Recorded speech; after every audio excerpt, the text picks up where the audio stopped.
Hi folks, David Waring here again with InformedTrades.com and a special 3-lesson series on the subprime lending crisis. In this series of lessons we're going to look at the background of the subprime mortgage market. We're going to look at things from the borrower's standpoint, look at things from the lender's standpoint, and then put both those things together to try and wrap our hands around exactly how we got to the point where we are today. So we're going to start today's lesson with the borrower side of the equation, then in the next lesson we're going to go into the lending side, and then the third lesson we're going to bring everything together. So the first thing that it's important to understand is exactly what a subprime loan is. And very simply, when you go to a bank to get a mortgage, that bank runs a credit check on you, and what comes back from that credit check is something that's known as your FICO score. And basically, the higher your FICO score is, the more likely you are to get a loan and the better your credit is considered. The lower your FICO score is, the less likely you are to get a loan and the worse your credit is considered. And a subprime candidate or a subprime borrower is anyone with a FICO score of less than 620. Okay? But in general, what you need to know and what these borrowers are considered is just a lot more risky to lend to than a lender that would be considered creditworthy. Okay? So now that we understand that, we need to understand a little bit about the history of what was going on in the financial markets leading up to this crisis. And this goes back to 2000, after the tech bubble burst, and Alan Greenspan, who was chairman of the Federal Reserve at the time, started lowering interest rates very aggressively to try and ward off recession in the U.S. economy. And he took interest rates down to historical lows of 1%. Now this did two things. It caused the economy to expand, and it caused housing prices and the market for pretty much all goods to inflate, so to speak, because there was a lot more money in the economy chasing after these goods. Okay, and he sort of set off, or a lot of people argue that he set off one of the biggest housing booms in history as a result of that. The mechanism that the Federal Reserve uses to lower interest rates, or basically what lowering interest rates is injecting a lot of additional money into the economy, so increasing the supply of money basically.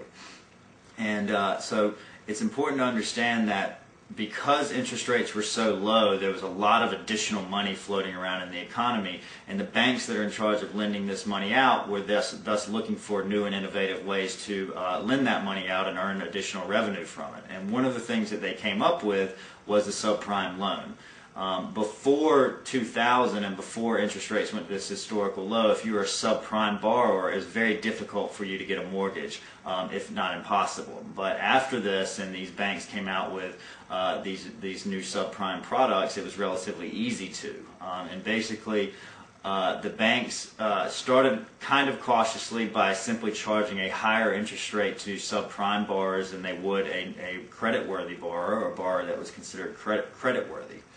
But then as the economy continued to expand and housing prices continued to increase, these subprime borrowers were not defaulting at a very high rate at all, so these banks were earning a lot of additional money from the additional interest rates they were charging these borrowers without any of the defaults that are supposed to come with the subprime borrowers. So because of this, there was sort of a rush to the market, and everybody sort of piled in at once to offer out these subprime loans throughout the marketplace. And people started getting more and more aggressive with the type of lending that they would do, and they started getting more and more creative with the way that they structured these deals.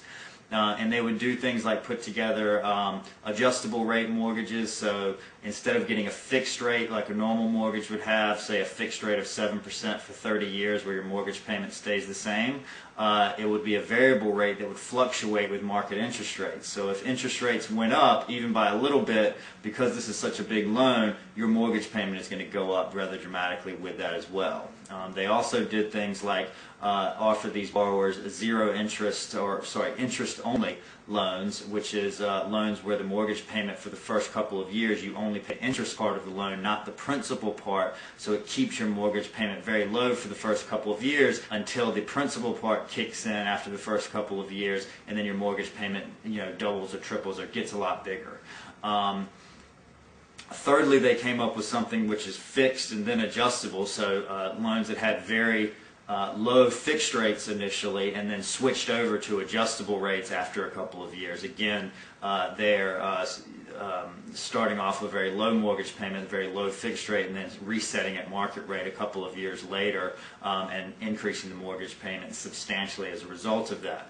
And because the economy was expanding so rapidly and housing prices were increasing by such a large amount,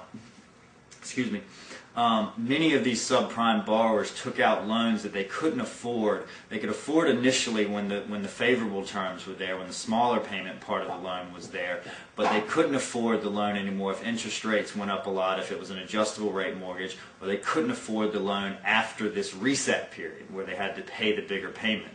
And they did this thinking that by the time that interest rates went higher, by the time that this reset period hit, where they'd have to pay more for their mortgage payment, or that when it would get too big for them to pay, that they could refinance using the equity that would have built up in their home from the increased value, or that they'd simply be earning more money so they could refinance based on their better credit history at that time. So you can see where some problems might arise from that.